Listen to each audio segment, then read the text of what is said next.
हमारे चैनल को सब्सक्राइब करें और बेल आइकन दबाएं। आज हम आपको एक ऐसा केस दिखाने जा रहे हैं जहां इंसानियत अपने पतन के सबसे निचली पायदान पर दिखाई देती है। एक अनाथ मासूम बच्ची जिससे लोगों को हमदर्दी दिखानी चाहिए थी, प्यार जताना चाहिए था, उसे इस सभ्य समाज ने एक आसान शिकार मान लिया और उसके साथ ऐसी ज्यादतियां की जिसे देख सुनकर हम सबकी रूह कांप जाए।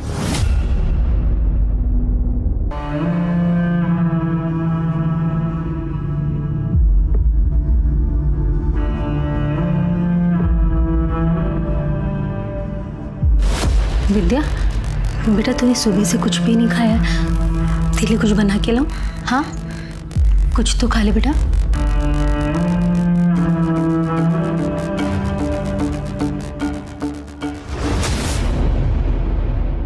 तेरे सर पर यही भूत सवार रहता है क्या? सो जा चुपचाप। जैसे कि तुम मेरा सारा भूत उतार ही देते हो। अपने पति के साथ नहीं करूंगी तो और किसके साथ करूंगी? इस आदमी को तो रोमांस करना भी नहीं आता। अरे तो रोमांस है, कोई स्विच नहीं, जब मन आया ऑन ऑफ कर लिया। हेलो चाचू, प्लीज मुझे यहाँ से ले जाओ। विद्या, बेटा क्या हुआ? मुझे मामा जी के घर से ले जाओ। विद्या, मैं तुम्हें ले जाऊंगा, पहले ये बताओ कि हुआ क्या, तुम रो क्यों रही हो? वो संतोष भैया ना बड़े गंदे, घूरते रहते हैं और यहाँ वहाँ छूने की कोशिश करते हैं। क्या? चाचू प्लीज मुझे ले जाओ, मैं नहीं रह सकती यहाँ पे। बेटा आप डरो नहीं, मैं आपको कल लेने आ रहा हूँ। अभी आप चुप हो जाओ और सो जाओ। ठीक है चाचू।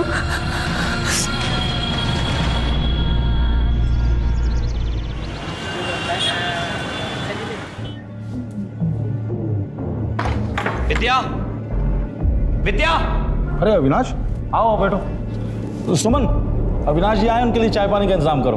मैं आज चाय नाश्ता करने नहीं आया, विद्या को लेने आया हूँ। विद्या! भाई साहब, अभी अभी तो आप आए हैं, क्या बात है, बैठिए ना। विद्या चल।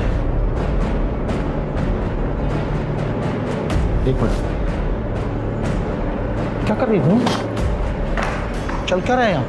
खबरदार, जब विद्या को रोकने की कोशिश की, दिखावा तो दोनों ऐसे कर रहे हो जैसे तुम्हें पता ही नहीं इस घर में क्या हो रहा था। नाटक करके दिखा रहे हो मेरे सामने। चल।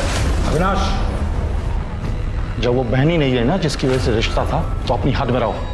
कहीं ऐसा ना हो कि यहाँ से बेइज्जत होके जाना पड़े तुम्हें। पहले अपनी इज्जत करना सीख ले। ये तो तेरी बहन की बेटी है ना, इससे तो रिश्ता था ना तेरा।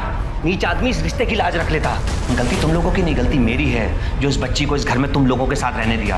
और तू साले, आज के बाद आंख उठाकर भी लड़की को देखा ना तुम, अच्छा नहीं होगा।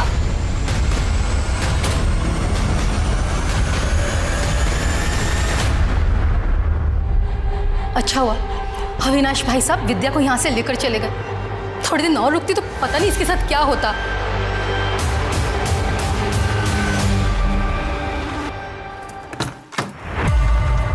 आजा बेटा। नमस्ते चाची।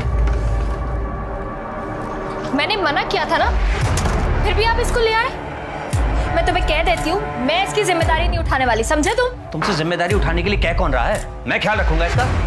और वैसे भी तुम ऐसा कर क्या रही हो, हाँ? जो इसके आने से बंद हो जाएगा। तुम्हें शर्म नहीं आती इतनी गंदी बात करते हुए? अपनी भतीजी के लिए अपनी बीवी पे इल्जाम लगा रहे हो। बस फालतू की बकवास पसंद नहीं मुझे। कान खोलकर सुन लो, विद्या यहीं रहेगी जब तक इसकी पढ़ाई पूरी नहीं हो जाती और शादी करके ही अपने घर नहीं चली जाती, तब तक अपनी जुबान बंद रखो। जी क्या बकवास कर रहे हो तुम? चाची प्लीज, मैं आपके पैर पड़ती हूँ, प्लीज मुझे यहाँ रहने दो। अब जो बोलोगी मैं वैसा करूंगी, घर का सारा काम कर दूंगी। मुझे मामा जी के यहाँ नहीं जाना है, प्लीज मुझे यही रहने दो, प्लीज चाची। हट, छोड़ पैर मेरे। जी क्या नाटक लगा रखा है चाचा भतीजी ने? जो करना है करो, भाड़ में जाओ। हाँ बेटा, खड़ी हो। अपनी चाची की बातों को दिल पे मत लगा। आजा अपने कमरे पे चल।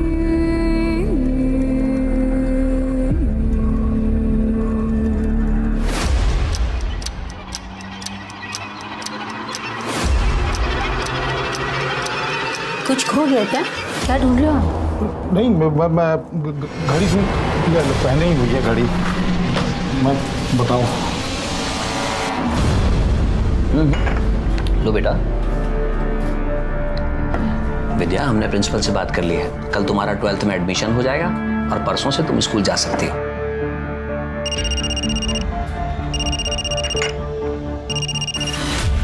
हेलो, विद्या से बात करा मेरी। विद्या को तुमसे कोई बात नहीं करनी। देख, ज्यादा कलेक्टर बनने की कोशिश मत कर अविनाश। वो तेरी भतीजी है तो मेरी भांजी भी है। मामा उसका मैं। मामा नहीं साले, कंस मामा है तू।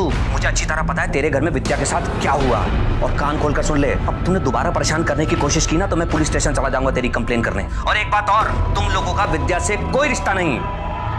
रखो।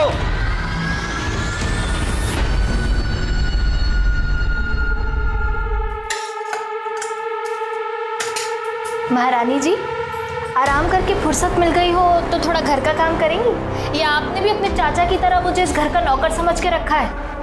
ये ले, चुपचाप ये खाना खा और ये सारे बर्तन मांज, समझी? और अगर बिना किचन साफ किए गई ना तो याद रखना।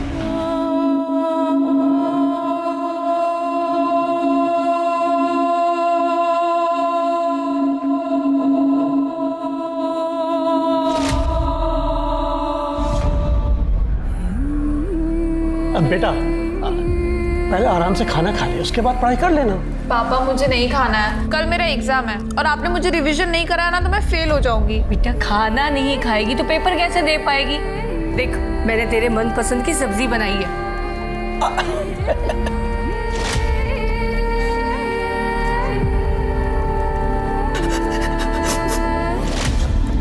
पापा मुझे हॉस्टल नहीं जाना है, मैं यहाँ पे भी तो रह के पढ़ सकती हूँ ना। बेटा बहुत बड़ा स्कूल है वो, अरे बड़ी सिफारिशों के बाद एडमिशन होता है वहाँ पर। और तू जानती है ना तेरे एडमिशन में मुझे कितनी अप्रोच लगानी पड़ी है। तू पैसों की चिंता मत कर, तू अपनी पढ़ाई की चिंता कर। गाँव की जमीन बेची है, पैसा है हमारे पास में।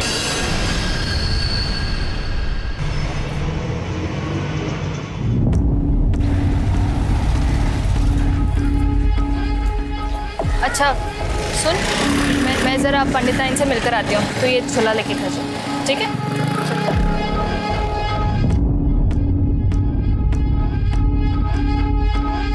तू प्रसाद मैडम का बेटा है ना? तेरी मम्मी को जाके बताऊं कि बाहर आके तू क्या क्या हरकतें करता है? बता दीजिए, फिर हम भी बता देंगे कि हम मालती मैडम से कितना प्यार करते हैं। और प्यार करना कोई गुनाह थोड़ी ना है।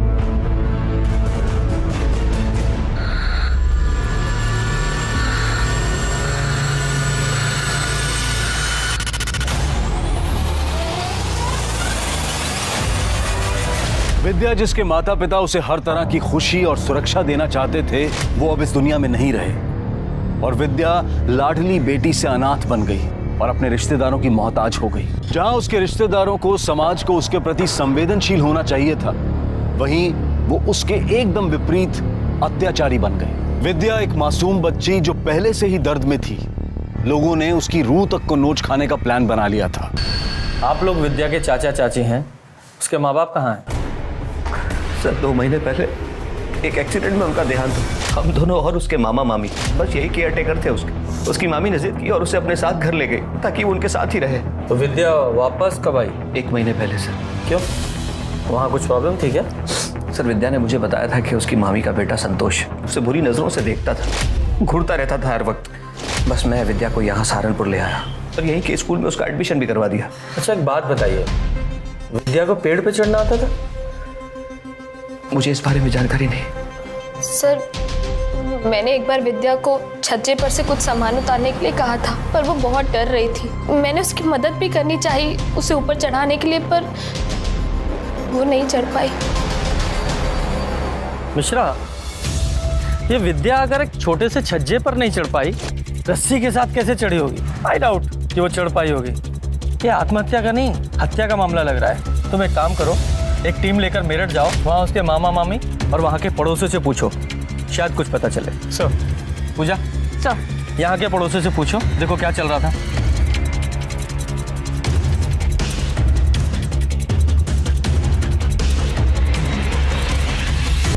विद्या को पेड़ से लटका के मार दिया गया।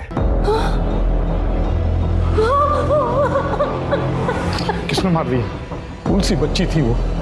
बिना माँ बाप की बेटी को मारते हुए उसको तरस नहीं आया उसे? हो गया तुम लोगों का नाटक। अविनाश ने हमें सब कुछ बता दिया है।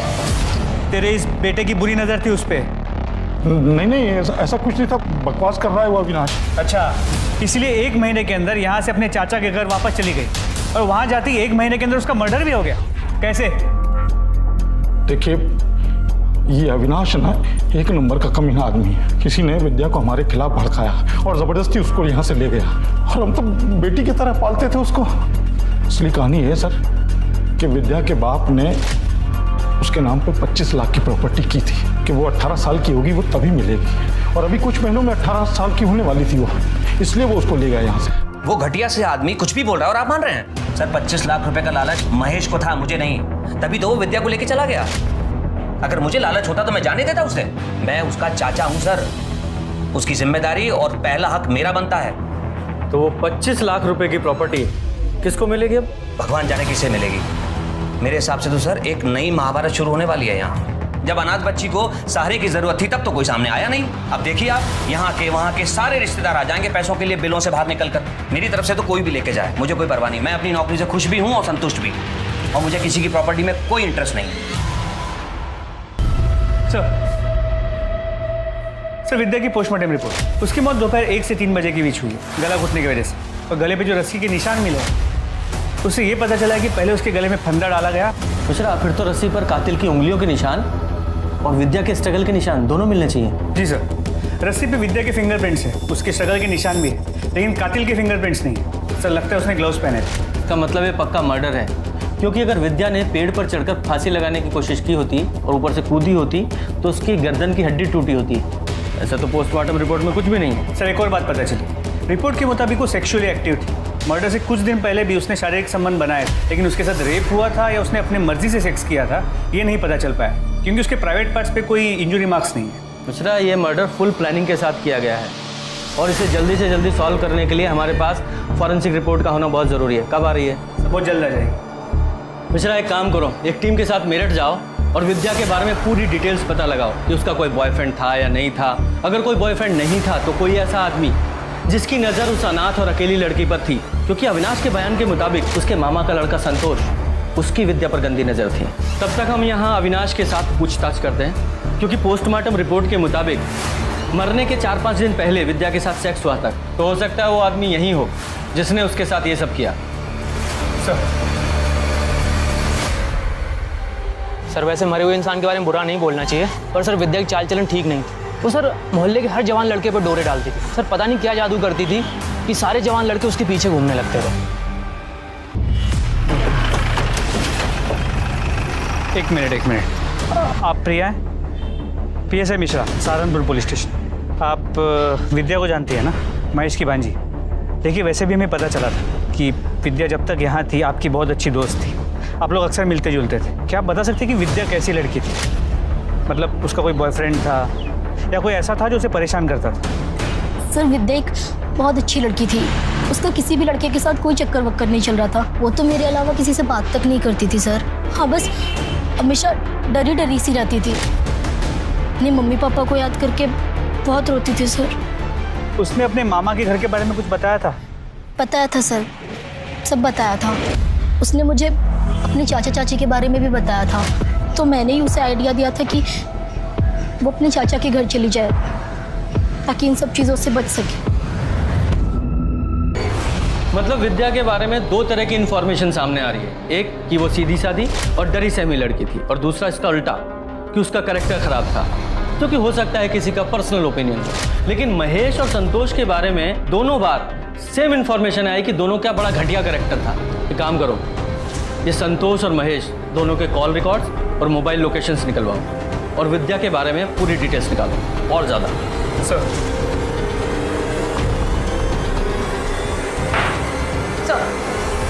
अविनाश सिसोदिया के पड़ोसियों से पता चला है कि मालती विद्या को बिल्कुल पसंद नहीं करती। इनफैक्ट वो उसे अपने घर पर भी नहीं रखना चाहती थी, लेकिन अविनाश ने उसे जबरदस्ती अपने घर पर रखा था सर। पूजा, लेकिन इतनी इन्फॉर्मेशन काफ़ी नहीं है। इस मालती के बारे में और डिटेल्स निकालो। ये पता करो कि मालती विद्या को अपने घर से निकालने के लिए किस हद तक जा सकती है, और ये भी पता करो कि विद्या के शारीरिक संबंधों के बारे में उसके चाचा चाची को कितना पता था भी या नहीं। मैडम ये क्या कह रही हैं आप? ऐसा नहीं हो सकता, विद्या ऐसी लड़की थी ही नहीं। ऐसा हम नहीं, विद्या की पोस्टमार्टम रिपोर्ट कह रही है। विद्या का कोई बॉयफ्रेंड, कोई अफेयर वगैरह? मुझे क्या देख रहे हो? मुझे क्या पता स्कूल जाने के नाम पे क्या क्या करती थी। बताओ, 1 महीना भी नहीं हुआ और क्या क्या सुनने को मिल रहा है। पता नहीं मेरठ में भी क्या क्या गुल खिला के आई होगी। मुझे तो शुरुआत से ही लगता था, शक्ल से जितनी सीधी लगती है ना, अंदर से उतनी घुन्नी होगी। ठीक है, फिलहाल हम जा रहे हैं, जरूरत पड़ने पे दोबारा आएंगे। नजर रखो इस मालती पे। विद्या का तो पता नहीं, लेकिन ये मालती ना शक्ल से सीधी है ना हरकतों से। बहुत कुछ छुपा रही है ये औरत। सर विद्या की फोरेंसिक रिपोर्ट से पता चला है कि उसके पेट में और खून में केमिकल के ट्रेसेस मिले। सर ये केमिकल खास तरह की जड़ी बूटी में पाया जाता है। इसका स्वाद मीठा होता है और अगर किसी को बिना बताए खिलाया जाए उसे पता भी नहीं चलेगा। और सर सबसे बड़ी बात, इसे खाते ही आदमी कुछ ही वक्त में बेहोश हो जाता है। इसका मतलब ये भी हो सकता है कि विद्या के कैरेक्टर के बारे में जो भी कहानी सुनाई जा रही है वो पुलिस को जानबूझकर गुमराह करने के लिए सुनाई जा रही है, तभी विद्या के शरीर पर कोई स्ट्रगल के निशान नहीं मिले। एक काम करो, मेरठ और सहारनपुर के जितने भी ये जड़ी बूटी बेचने वाले ना, इनसे पता करो, हो सकता है कोई क्लू मिले। सर टावर लोकेशंस के हिसाब से जिस दिन विद्या की मौत हुई थी उस दिन संतोष और महेश दोनों सहारनपुर के गोविंदपुर में मौजूद थे। तो हो सकता है इन दोनों ने ही इस विद्या का मर्डर किया हो। उठाओ सालों को। मेरे दोनों बच्चों पर जानलेवा हमला हुआ और अभी तक आपने किसी को अरेस्ट नहीं किया। लगता है आप लोगों को आपकी नौकरी प्यारी नहीं। मैम 2 मिनट शांत रहेंगी आप? तो डिटेल में बताओ क्या हुआ था तुम्हारे साथ? कौन है वो आदमी जिसने इन दोनों भाइयों को जान से मारने की कोशिश की और क्यों? सर, हो सकता है इसका विद्या के मर्डर से कोई लेना देना। कौन विद्या? हम किसी विद्या पिद्या को नहीं जानते। नहीं सर।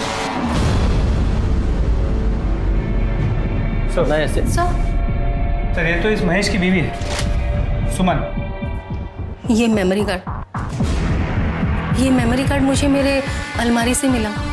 जब मैंने इसे अपने फ़ोन में डाला तो विद्या के कुछ फ़ोटोज़ और वीडियोज़ मिले नहाने के, जो मेरे पति और बेटे ने निकाले सर।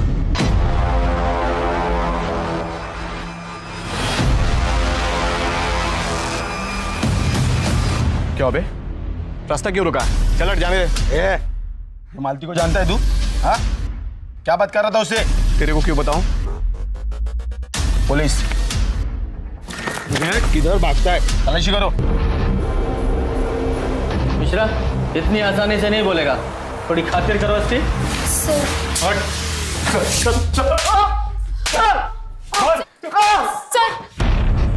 बताती हूँ। बताओ। मेरे पति अविनाश मुझ पर बिल्कुल ध्यान नहीं देते, ना वो मुझे खुश कर पाते और ना ही बच्चा दे पाते, और इसीलिए मैंने नितिन के साथ अफेयर कर लिया। आगे बोलो। वो है मेरी जिंदगी की सबसे बड़ी भूल थी। मैं नितिन की ब्लैकमेलिंग से परेशान हो गई थी सर। अभी तक तो मेरे पति को सिर्फ शक था, लेकिन अगर उन्हें पता चल जाता तो वो मुझे घर से निकाल देते। उन्होंने विद्या को भी मुझ पर नजर रखने को कहा था। एक दिन थक हार के मैंने सब कुछ अपने भाई को बता दिया और उससे ये सब सुन के बहुत गुस्सा आया। एक गलती को छुपाने के लिए तुमने दूसरी गलती की, यानी कि दोनों भाइयों को अपने इस भाई से पिटवाया। तुम्हें ये करने के बजाय पुलिस के पास आना चाहिए था। खैर ये बताओ, विद्या को तुम्हारे इन सब चक्करों के बारे में पता था? बोल। एक बार उसने हम दोनों को लॉज से बाहर निकलते हुए देख लिया था।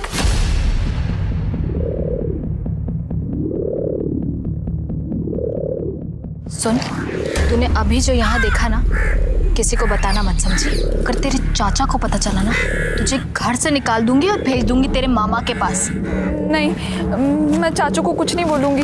विद्या के बोलने के बाद भी तुझे डर था कि कहीं वो तेरे पति को ना बता दे, इसलिए तूने और तेरे भाई ने मिलकर विद्या को मार डाला। नहीं सर, हमने ऐसा कुछ नहीं किया। ऐसा नहीं तो कैसा किया? चारा बनाकर उन दोनों भाइयों के सामने विद्या को डाल दिया। नहीं सर, मैं तो खुद गलती से उन कमीनों के चंगुल में फंस गई थी। फिर मैं उस बेचारी मासूम विद्या को क्यों फंसाती? बेचारी मासूम विद्या? जब तूने विद्या को जड़ी बूटी देकर बेहोश करके उन भेड़ियों के सामने डाला था, तब नहीं ख्याल आया बेचारी मासूम विद्या का? सच बोल, क्या है? बोल। हमें पता है वो जड़ी बूटी तूने कहां से खरीदी, और उस जड़ी बूटी बेचने वाले ने भी तुम्हें पहचान लिया है। झूठ बोलने से कोई फायदा नहीं है, बोल सारी बात बता। सर, मुझसे बहुत बड़ी गलती हो गई। क्या किया था तूने उसके साथ? एक दिन जब मैं और विद्या मार्केट से आ रहे थे, उसने मुझसे पूछा भी, पर मैंने उसे कुछ नहीं बताया। उसके बाद भी नितिन और उसका भाई हमारे घर कई बार आए और विद्या के साथ जबरदस्ती की। सर, उसके कुछ दिन बाद विद्या का मर्डर हो गया, पर सर उसके मर्डर में मेरे और मेरे भाई का कोई हाथ नहीं। मैं सच कह रही हूँ, हमने कुछ नहीं किया सर। तुझे पता भी है तूने किया क्या है? तेरी वजह से एक अनाथ मासूम बच्ची की जिंदगी बर्बाद हो गई। मिश्रा, ये नितिन, उसके भाई और उसके दोस्तों को ब्लैकमेलिंग और रेप के चार्ज में अरेस्ट करो, और साथ में इन दोनों को भी अंदर डालो। हम अपने रिश्तेदारों से प्यार और भरोसे की उम्मीद रखते हैं, पर मुझे क्या मिला? सिर्फ विश्वासघात। मेरे इस शरीर को दरिंदों के सामने मांस के टुकड़े की तरह फेंका गया, जैसे मैं कोई इंसान नहीं, हवस बुझाने वाली एक चीज हूँ। जानकारी मिली है सर, उस आदमी का नाम बाबू गुजर है सर। सर, बाबू गुजर हिस्ट्री शीटर था। गौर करने वाली बात यह है कि विद्या के माता पिता का 3 महीने पहले जिस ट्रक एक्सीडेंट में मौत हुआ था, उसका ड्राइवर बाबू गुजर था। और एक बात, बाबू गुजर पिछले 6 महीने से फरार था, वांटेड क्रिमिनल था सर। ये बाबू के ट्रक से विद्या के माँ बाप की गाड़ी का एक्सीडेंट होना, और इस बाबू का यहाँ गोविंदपुरा में जहाँ विद्या रहती है यहाँ मर्डर होना, महज इत्तेफाक नहीं हो सकता। सर, गणेश के का मतलब तो अब तक नहीं समझ में आया, लेकिन इस बाबू गुर्जर का एड्रेस हम उसके रिकॉर्ड से निकाल सकते हैं। किधर? फिर यहीं पे आ गया दूसरा घर। सही है बाबू का। यहाँ का ताला तो पहले ही टूटा हुआ है, लगता है हमसे पहले कोई यहाँ पहुँच चुका था। चलो अंदर चल के देखते हैं। सर, आपने सही कहा था, हमसे पहले कोई यहाँ आ चुका है। हाँ, और शायद उसे वो मिल भी चुका हो जिसकी तलाश में वो यहाँ आया था। लेकिन फिर भी घर की अच्छे से तलाशी लो, घर का कोना कोना छानो।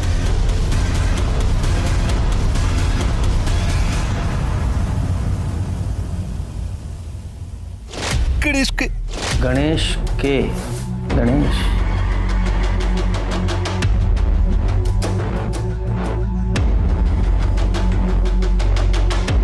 गणेश के पीछे।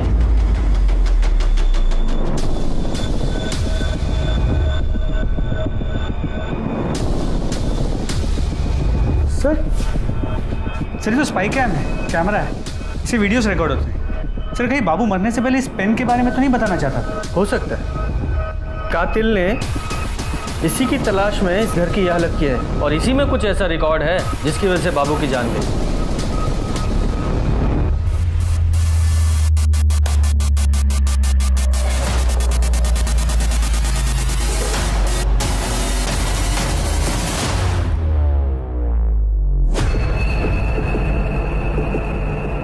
अब बोल। सहारनपुर दिल्ली हाईवे के लिए सरकार ने बहुत सारे लोगों से जमीनें ली थी और अच्छा खासा मुआवजा भी दिया था। हमारी भी जमीन ली गई थी, लेकिन मेरे हिस्से में क्या आया? चंद टुकड़े। जानते हैं क्यों? क्योंकि मेरे अपने ही भाई ने धोखा देकर सारी जमीन अपने नाम करा ली। मैं बदले की आग में जल रहा था। उसके जिंदा बचने से ना मुझे पैसा मिला और ना प्रॉपर्टी, और ऊपर से बाबू रोज पैसों के लिए तकादा कर रहा था। मेरे घर के आसपास घूमने लगा, मंडराने लगा। मैं डर गया कि अगर मैंने बाबू को पैसे नहीं दिए तो वो पुलिस के सामने अपनी जुबान खोल देगा। तभी विद्या का कॉल आया, मुझे कहने लगी कि मामा के यहाँ से ले जाओ। तभी मुझे एक प्लान आया। मैंने बाबू से बात की और 1 महीने की मोहलत और ले ली। मैंने सोचा इस 1 महीने में विद्या को भी ठिकाने लगा दूंगा और 25 लाख रुपए और प्रॉपर्टी अपने नाम करा सकूं। अगर मैंने सुपारी की रकम के अलावा 10 लाख रुपए और नहीं दिए तो वो सारे सबूत पुलिस को दे देगा। कहाँ से देता मैं उसे पैसे? तब मुझे ख्याल आया कि जब मैं अपने भाई भाभी को पैसों के लिए मार सकता हूँ तो बाबू की औकात क्या है? तुझे वो सबूत इसलिए नहीं मिला क्योंकि वो सबूत पुलिस को मिलना था। हम ये तो सोच सकते थे कि विद्या का कातिल एक न एक दिन पकड़ा जाएगा, पर कभी ये नहीं सोचा था कि एक ही परिवार के, एक ही खानदान के इतने सारे लोग एक साथ कमीने होंगे जो उस बच्ची पर तरस नहीं खाएंगे, बल्कि उसका किसी न किसी तरह फायदा उठाना चाहेंगे। चढ़ो सारी जिंदगी जेल में। क्योंकि जानवर भी तब हमला करता है जब वो असुरक्षित महसूस करता है या फिर अपना पेट भरना चाहता है। लेकिन किसी लाचार, मासूम, जरूरतमंद इंसान को सहारा देने से पहले हम उसका फायदा उठाने की सोचते हैं। जब भी ऐसी प्रवृत्ति, ऐसे विचार हमें अपने अंदर पनपते हुए दिखाई दें तो हमें तुरंत सतर्क हो जाना चाहिए, क्योंकि इसके परिणाम कभी भी अच्छे नहीं हो सकते। अब मैं अनूप सोनी आपसे विदा लेता हूं। फिर मुलाकात होगी क्राइम पेट्रोल सतर्क में एक और नए केस के साथ। तब तक अपना और अपने परिवार का ख्याल रखें, सतर्क रहें, सुरक्षित रहें और देखते रहें क्राइम पेट्रोल सतर्क। जय Hind. For more updates, subscribe to our channel, click the show links and enjoy watching the videos.